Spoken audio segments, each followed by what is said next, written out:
사랑의 하나님 감사드립니다. 새해 첫날을 하나님께 예배 드림으로 시작하게 하심을 주님 감사드립니다. 지난 한 해 주님 안에서 감사히 잘 지내고 새로운 한 해를 주님의 은혜 가운데 계획하게 하심을 또한 감사드립니다.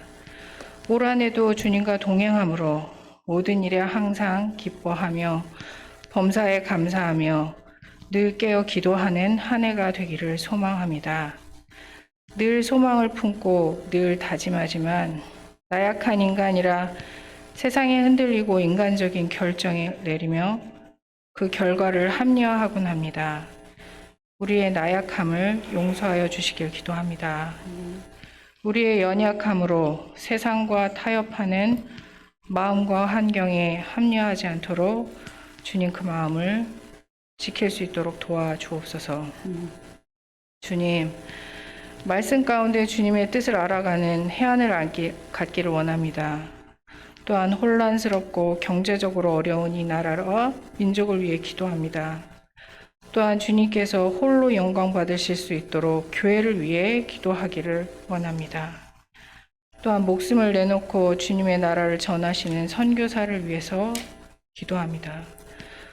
주님을 모르는 이웃을 위해 가족 모두 한마음으로 주님을 섬길 수 있도록 기도하는 기도자로 살아갈 수 있기를 주님 기도합니다. 또한 늘 입술과 그 마음의 감사의 찬양이 넘치기를 주님께 올려지기를 또한 기도합니다. 의롭고 선한 마음과 행동으로 주님의 기쁨이 되기를 간절히 원합니다. 우리의 죄를 대속하신 주님의 삶을 잊지 않고 기억하며 살아가기를 원합니다. 이 시간 예배 가운데 성령님 함께 하시어 주님의 사랑에 대해 말씀 전하시는 전도사님에게 영육 간의 강건함과 평안을 주시옵소서. 또한 말씀을 듣고 깨닫고 실천할 수 있도록 주님 우리를 위해 기도합니다. 말씀의 목자이신 담임 목사님과 또한 전도사님, 부목사님, 그리고 교직원, 유치부에서부터 장년부까지 예배를 준비하는 그 모든 손길을 기억하시옵고 그 손길에 하나님의 은혜가 임하시기를 기도드립니다. 이 시간 함께 하지 못하는 성도님들 가운데 임재하시어 같은 은혜를 누리도록 하시며 그 처한 환경과 아픔, 어려움을 위로하시고 함께 예배드릴 수 있도록 주님 도와주옵소서. 이 예배를 통해 하나님의 은혜를 누리며 세상에 나아가 주님의 향기를 전하는 귀한 축복의 통로가 되기를 소망합니다. 우리의 삶을 주관하시며 이끄시면 주님께서 함께해 주시리라 믿고 의지하며 살아계신 하나님의 아들 예수님의 이름으로 기도드립니다. 아멘.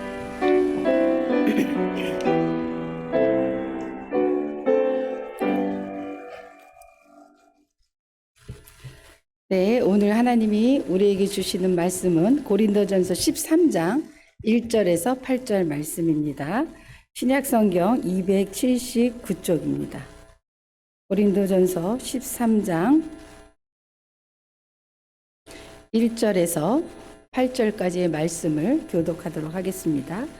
내가 사람의 방언과 천사의 말을 할지라도 사랑이 없으면 소리나는 구리와 울리는 꽹과리가 되고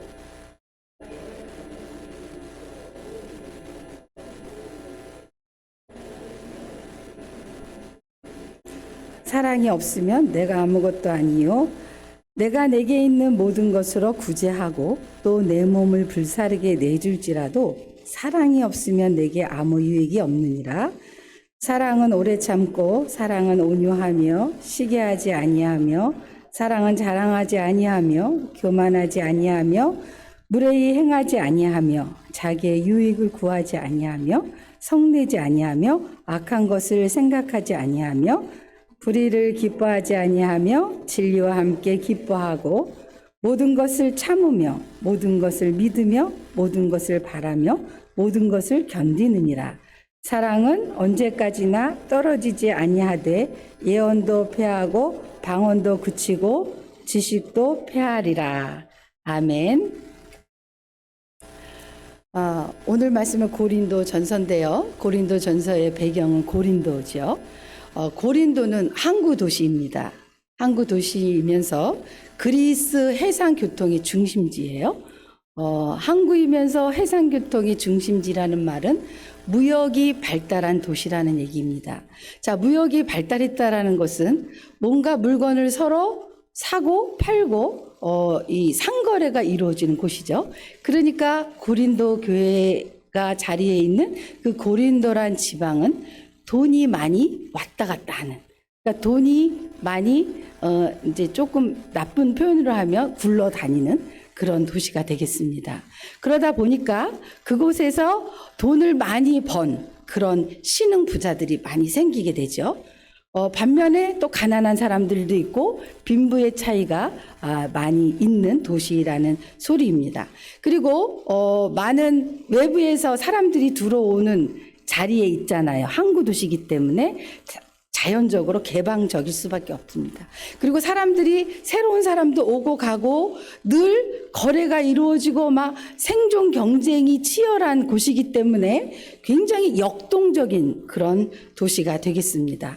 그런데 돈이 많이 끓는 곳, 신흥 부자가 많이 있는 곳, 그곳에는 자연스럽게 부작용이 생길 수 있는 거죠. 어떤 부작용인가요? 돈이 없다가 있으니까 막 사치스러워지죠. 그리고 그곳이 무역하는 상인들이 와서 그냥 왔다가 잠깐 가는 게 아니라 거기에서 상주에 있으면서 거래를 하잖아요. 그러니까 호텔 문화가 발전을 합니다. 그러다 보니까 성적으로 타락한, 성적 타락이 극심한 도시가 되는 거죠. 그래서 그곳에는 아주 고상하고 고급스러운 창녀들이 많은 그런 지역이 또 고린도 지역입니다.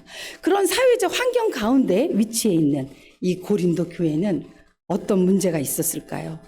이 세상적인 그 부정적인 그런 모든 것들이 자연히, 교회도 사람이 모이는 곳이기 때문에 자연히 들어와서 거기에서 혼란을 겪습니다.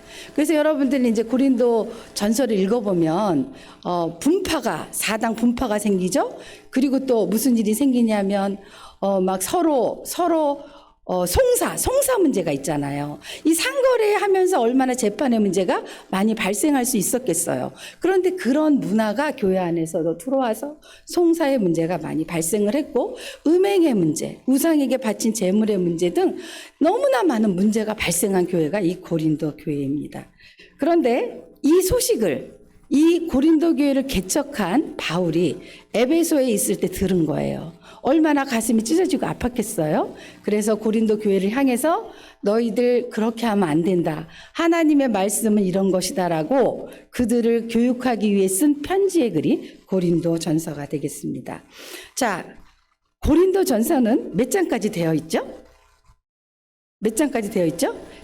16장까지 되어 있나요? 그죠? 맞나요? 근데 고린도 전서 그러면 떠오르는 장이 있어요. 고린도전서 오늘의 말씀이 13장입니다. 왜 그러냐면 13장은 사랑장으로 유명하기 때문에 그래요. 우리 기독교 그러면 뭘 떠오르나요? 사람들이 사랑의 종교 그러잖아요. 근데 그 사랑에 대한 게 아주 자세하게 기록되어 있는 그 장이 바로 고린도전서 13장이라는 것입니다. 그래서 사람들은 이렇게 얘기하죠. 바울 서신의 많은 서신들 가운데 가장 위대하고 가장 강력하며 가장 깊이가 있는 기록이 바로 고린도전서 13장이라고 말합니다. 오늘 우리가 그 깊이 있는 13장을 심도 있게 한번 생각해보고 고민해보려고 합니다. 그러면 사랑장인데 바울이 말하는 사랑이란 무엇일까요? 또 바울이 사랑을 말할 때는 우리에게 사랑을 하며 살라는 거잖아요. 그러면 우리가 어떻게 해야 사랑하며 살 수 있을까요? 그것을 오늘 말씀 가운데서 찾아보고자 합니다. 학문적으로 사랑은 크게 세 가지로 분류합니다. 받을 수 없이 거저 주기만 하는 헌신적인 사랑, 이것은 어떤 사랑인가요? 하나님 아버지의 사랑, 또 우리 부모가 자식을 사랑하는 부모의 사랑, 이런 사랑을 얘기하죠. 그래서 첫 번째로 아가페 사랑이라고 말합니다. 그리고 또 두 번째 사랑은 오직 한 사람에 대한 존경과 믿음이 있는 감동적인 사랑. 예를 들면 다윗과 요나단 같은 사랑. 이런 사랑을 필리아의 사랑이라고 말합니다. 마지막으로 도덕적 책임과 의무가 따르는 사랑. 남녀 간의 사랑이죠. 부부 간의 사랑입니다. 지극히 조건적인 사랑입니다. 이런 사랑을 에로스적인 사랑이라고 말합니다. 그렇다면 여러 성도님들은 사랑이 뭐라고 생각을 하시나요? 우리는 왠지 사랑이란 단어를 이렇게 들으면 또 사랑이란 단어를 이렇게 떠올리고 상상해 보면 가슴이 뜨거워지고 뭉클한 무언가가 올라오는 것을 느끼곤 합니다. 저만 그런 건 아니겠죠? 많은 사람이 그런 것 같아요. 그래서인지 유행가 가사의 소재로 가장 많이 등장하는 주제가 사랑입니다. 그 가운데 예를 들면 흘러간 가요긴 한데요. 남궁 옥분이 부른 사랑 사랑 누가 말했나. 그 노래 기억하시죠? 사랑 사랑 누가 말했나. 그쵸? 뭐 향기로운 꽃보다 진하다고. 그 가사, 그 가요에서는 사랑은 향기로운 꽃보다 진하다고 표현했어요. 그리고 또 남진과 나훈아 부른 사랑이 무엇냐고 물으신다면 오늘 설교의 제목이 되겠습니다. 네, 그 가요에서는 사랑이 무엇냐고 물으신다면 뭐라 그러죠? 눈물의 씨앗이라고 말하겠어요. 그러니까 사랑을 눈물의 씨앗이라고 생각을 했다는 거죠. 그럼 이제 고린도전서 13장으로 들어가서 본격적으로 우리가 사랑이란 어떤 것인지 보겠는데, 우리 13장을 들어가기 이전에 13장을 중심으로 우리 12장, 14장이 있습니다. 자, 13장을 중심으로 앞에 있는 12장을 보면 9개의 성령의 은사에 대해서 소개하고 있습니다. 뭐 지혜의 말씀, 지식의 말씀, 성령으로의 믿음, 병 고치는 은사, 방언, 통역, 예언, 이런 9가지의 은사를 쫙 소개하고 있어요.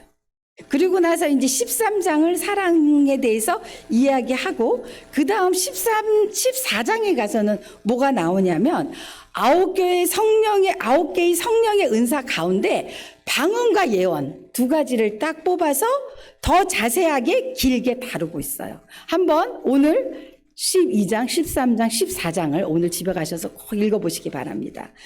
거기에 14장에는 예언과 방언에 대한 은사에 대한 게 집중적으로 설명이 되어 있어요. 그러면 왜 이렇게 12장에서 은사를 얘기했고 14장에서 방언과 예언에 대해서 더 자세하게 설명했을까? 방언과 예언에 대한 은사에 대한 문제가 고린도교에 많았다는 거예요. 물론 다른 은사도 문제가 있었겠죠. 하지만 굉장히 심각한 문제가 고린도교에 있었다는 것입니다. 자, 인간의 몸은 각각 지체로 되어 있죠. 각각 다르지만 모두가 뇌의 지시를 따라 움직입니다. 교회는 예수 그리스도가 머리인 하나의 몸입니다. 그래서 하나님은 각 지체의 쓰임에 따라 각각의 은사를 주셨어요. 팔은 팔의 은사가 있고 다리는 다리의 은사가 있다는 것입니다. 팔이 다리의 은사를 무시하면 안 되죠. 다리가 팔의 은사를 무시하면 안 돼요. 그렇죠? 위가 있고 간이 있는데 간은 나는 대단하다 그러고 위는 넌 별거 아니라고 얘기하면 안 된다라는 것입니다. 주어진 은사가 다 다른데 은사를 주신 분은 머리이신 하나님 한 분이십니다. 그래서 각각 다른 지체가 자기가 다 우월하다고 주장할 수 없다는 것입니다.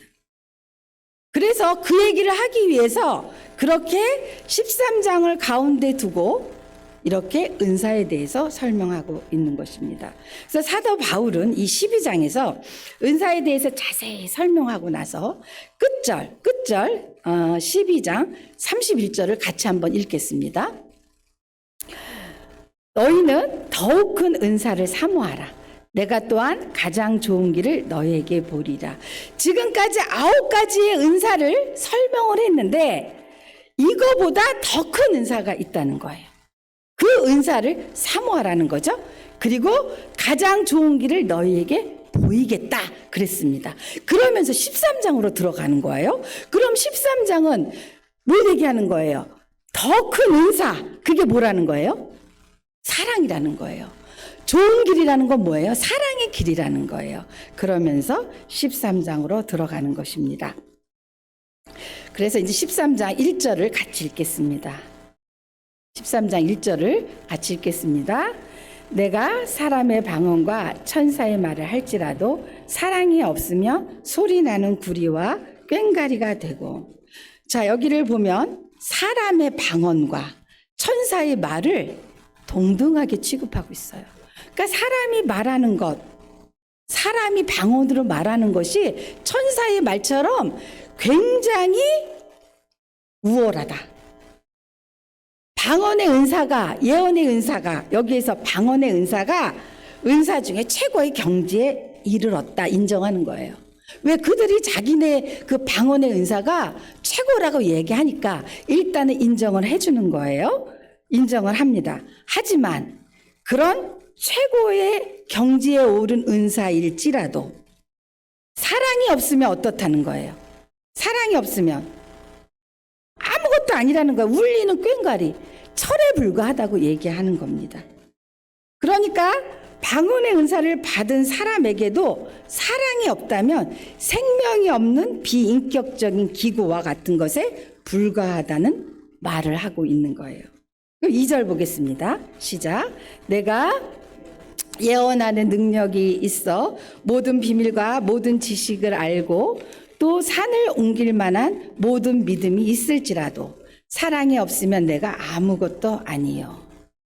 자, 아무리 뛰어난 사람이라도요, 모든 비밀을 알 수는 없어요. 또 안다고 하더라도 그 안에 숨겨져 있는 모든 지식을 알 수는 없습니다. 하지만 혹시라도 그 모든 것을 알고 산을 옮길 만한 믿음이 있을지라도, 여기서 말하는 산을 옮길 만한 믿음은 예수 그리스도를 신뢰함으로 구원에 이르게 하는 믿음이 아니에요. 어떠한 이적에 대한 믿음을 얘기하고 있는 거예요. 그러니까 어떤 이적을 일으키는 믿음일지라도 사랑이 없으면 뭐라는 거예요? 아무것도 아니라는 거예요. 너희들이 자랑하는 그 이적, 너희들의 믿음이 있어서 일으키는 이적이라고 얘기하는 그 이적을 너희가 일으킬지라도 사랑이 없으면 소용이 없다. 그 얘기를 하고 있는 거예요. 그래서 본문은 이러한 이적에 대한 믿음이 뛰어나서 신비한 능력을 발휘한다고 해도 교회 안에서 극단적으로 경건한 모습으로 살지라도 사랑이 없으면 그 본래의 목적을 성취할 수 없다는 것입니다. 그러니까 하나님은 사람이 가진 은사나 기능보다도 그 사람의 인격과 품성을 더 중요하게 여긴다는 거예요. 아무리 큰 은사일지라도 사랑의 동기가 없으면 단순히 외적인 그냥 현상에 불과하다는 것입니다. 어떠한 능력이, 사랑의 능력이 나타나지 않는다는 거예요. 그러니까 항상 뭐가 중요하냐? 동기가 중요하다는 거예요. 사랑이라는 것은 내가 나를 나타내고 나를 뭔가 내세우기 위해서 하는 것, 내 은사를 앞세우기 위해서 하는 것이 사랑이 아니라, 그죠? 사랑이 아니라 그건 아무것도 아니라는 거를 얘기하고 있는 거예요. 그 마음에 진정한 사랑이 있는가, 그걸 얘기하고 있는 거죠. 3절 보겠습니다. 제가 읽을게요. 내가 내게 있는 모든 것으로 구제하고 또 내 몸을 불사르게 내줄지라도 사랑이 없으면 내게 아무 유익이 없느니라. 자, 우리에게 물질이 중요하죠. 그런데 내가 가진 모든 물질을 남을 위해서 구제한대요. 엄청난 일이죠. 또 내 몸을 불사르게 내줄지라도, 어느 집에 화재가 났는데 아무도 안 뛰어들어가요. 거기 애가 있는데. 하지만 내가 예수 그리스도를 믿는 사람이라는 용기를 가지고 불 속에 들어갈지라도, 이제 여기를 비유를 해본다는 그런 거예요. 내 몸을 불사르게 내줄지라도 사랑이 없으면 내게 아무 유익이 없느니라 그랬어요. 극단적인 자기 희생의 표현이죠. 지금 모든 것을 구제하고 내 몸을 불사르게 내주는 것은 그리스도인들이 몸으로 할 수 있는 최고의 희생의 행위입니다. 그걸 의미하는 거잖아요. 근데 그리스도인들이 아무리 위대한 것이라고 여기는 행위도 사랑이 없으면 거칠애와 다를 바가 없다는 것입니다. 누구도 못해요. 모든 것을 다 구제할 수도 없고요. 내 몸을 불사르게 내주기도 쉽지 않아요. 어려워요. 그런데 그렇게 할지라도 사랑이 없으면 거칠애와 다를 바가 없다고 성경은 말하고 있습니다. 그러면서 이제 4절에서 7절까지 제가 읽으면서 설명을 좀 할게요. 사랑은 오래 참고, 이제 4절에서 7절이 지금까지는 그런 것은 사랑이 아니야 라고 말했다면 사랑은 이런 거야 얘기하는 게 4절부터 7절인데 거기에는 하지 말아야 할 것이 8번이 나오고요. 8가지가 나오고 해야 할 것이 7가지가 나옵니다. 사랑은 오래 참고 해야 될 거죠. 사랑은 온유하며 시기하지 아니하며 사랑은 자랑하지 아니하며 교만하지 아니하며 무례히 행하지 아니하며 자기의 유익을 구하지 아니하며 성내지 아니하며 악한 것을 생각하지 아니하며 불의를 기뻐하지 아니하며 진리와 함께 기뻐하고 모든 것을 참으며 모든 것을 믿으며 모든 것을 바라며 모든 것을 견디느니라 이렇게 얘기합니다.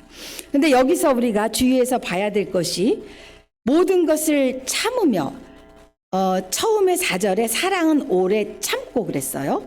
그리고 7절에 가서 모든 것을 참으며 그리고 마지막에 모든 것을 견디느니라 그랬거든요. 자, 참고 참으며 견디느니라는 한 단어로 모아질 수가 있어요. 뭐죠? 참고 견디며 참아내느니라. 뭐죠? 인내입니다. 인내라는 거예요. 인내를 말하고 있는 거예요. 다시 말하면 천사의 말과 같은 방언을 하고 극단적으로 경건하여 예언의 능력을 받고 자신의 몸을 불사르게 내주는 것이 참는 것보다 오히려 더 쉽다는 말이에요. 극단적으로 하는 것이 더 쉽다는 말입니다. 그러니까 뭐를 더 어렵고 못하느냐면 참아주는 것, 그걸 못한다는 거예요. 그게 어렵다는 말이죠. 그런데 참는 것, 인내하는 것, 그게 사랑이라는 거예요. 근데 뭐를 인내하느냐? 그걸 또 우리가 생각해 봐야 될 것 같습니다. 뭘 참느냐? 그거를 생각해 봐야 된다는 거죠. 자, 우리가 삶을 살면서 힘들어하는 많은 부분이 있어요. 그 가운데 관계의 문제가 있습니다. 부부의 문제, 부모와 자식 간의 문제, 또 목회자와 성도 간의 문제, 또 성도와 성도들 간의 문제, 또 직장에서 상사와 동료들 간의 문제, 하여튼 문제가 산재되어 있죠. 근데 그거가 다 관계의 문제예요. 비신앙인과 우리가 다른 것은 모든 문제를 우리는 하나님 앞에 가지고 갈 수 있다는 거예요. 그리고 또 가지고 가야 한다는 것입니다. 우리 앞에 하나님의 십자가가 있죠. 위에서 아래로 서 있는 수직선이 있습니다. 수직선에 이렇게 기둥이 있잖아요. 이것은 하나님과 나와의 관계이죠. 또 가로로 놓인 수평의 선이 있습니다. 이것은 나와 다른 타인과의 관계입니다. 그러면 어떤 관계가 먼저일까요? 수직이 먼저일까요? 수평이 먼저일까요? 수평이 없어도 수직은 서 있을 수 있죠. 그런데 수평은 떨어지죠. 수직이 있어서 여기서 걸쳐서 버티고 있는 거잖아요. 하나님과의 관계가 먼저라는 거예요. 우리가 겪는 사람과의 문제, 또 자연과의, 또 환경과의 문제는 하나님과 관계가 없다고 생각하기 쉽습니다. 그러나 절대 그렇지 않습니다. 하나님과의 수직 관계가 바로 설 때 바른 수평의 관계가 이룰 수 있는 것입니다. 아주 드물기는 하지만요, 수직의 관계만 이루면 된다고 생각하는 신앙인도 있습니다.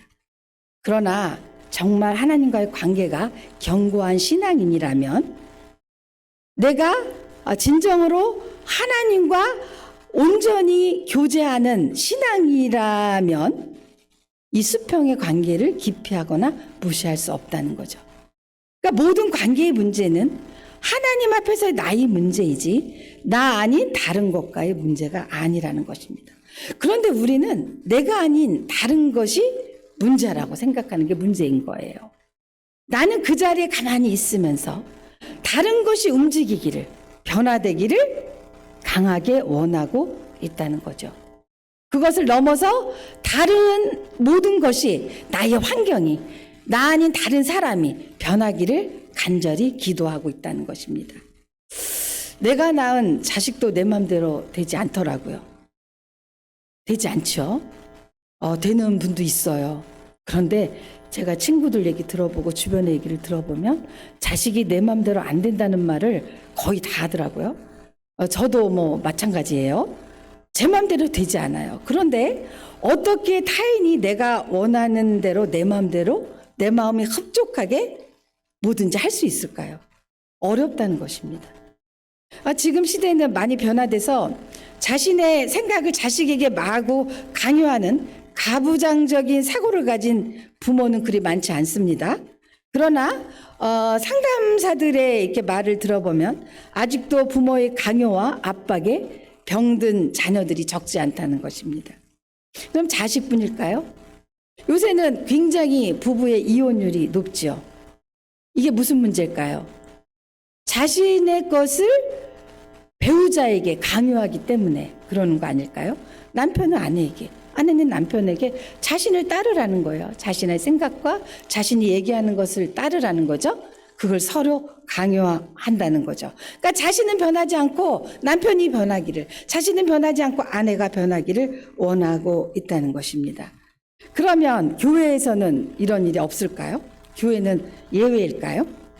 가정에서만의 일은 아니라는 거예요. 교회에서도 일어난다는 것입니다. 내가 이제 정해놓은 믿음의 틀 속에서 나와 다른 신앙의 모습을 보면 못 견뎌하고 그것은 틀리고 내 것이 맞다고, 당신의 믿음은 잘못된 것이고 나의 믿음이 바른 믿음이라고 생각하고 있지는 않은가요? 그렇다면 누가 옳을까요? 다 똑같은 하나님의 자녀이고 하나님을 믿는 신앙인인데 어떤 사람의 믿음이 옳은 믿음일까요? 누가 옳느냐는 거죠. 그것을 우리는 어떻게 알 수 있을까요? 모든 것은 기준이 필요합니다. 우리는 먼저 누가 옳고 그르다고 말할 수 없는 존재라는 것을 일단은 먼저 깨달아야 합니다. 하나님만이 모든 것에 답을 주시는 분입니다. 그래서 우리는 하나님 말씀 앞에 우리의 문제를 조명해 보아야 합니다. 조명한다는 것은 정확히 보이지 않는 것을 불빛 아래에 비추어 보는 것입니다. 요한복음 8장 12절 말씀을 같이 읽겠습니다. 예수께서 말씀하여 이르시되 나는 세상의 빛이니 나를 따르는 자는 어둠에 다니지 아니하고 생명의 빛을 얻으리라. 하나님은 빛이라고 말씀하셨습니다. 우리는 모든 것을 하나님의 말씀에 비추어 보아야 합니다. 하나님의 말씀에 비추어 볼 때 선명하게 알 수 있습니다. 하나님의 말씀 속에 들어가 나를 보고 하나님의 뜻이 무엇인지 먼저 질문해 보아야 합니다. 그리고 먼저 변화되어야 할 어떤 것에 대하여 기도해야 합니다. 내가 변화되어야 할 어떤 것에 대해서 기도해야 한다는 것입니다. 그리고 나서 하나님의 긍휼을 구하며 울어야 합니다. 감각적으로 유치하다고 생각되는 유행가도 사랑은 눈물의 씨앗이라고 말합니다. 자, 눈물을 씨앗으로 심는 것입니다. 눈물이 씨앗이 돼서 싹이 나는 것입니다. 사랑은 보기 힘들지만 꼴을 보는 것입니다. 꼴을 보는 것. 꼴을 보며 그냥 꼴을 보고만 있으면 안 돼요. 꼴을 보면서 하나님께 기도하는 것이죠. 타인을 먼저 보고 꼴을 보라는 게 아니라 남의 꼴도 보고요. 남의 꼴 보기 전에 내 꼴을 먼저 보는 거예요.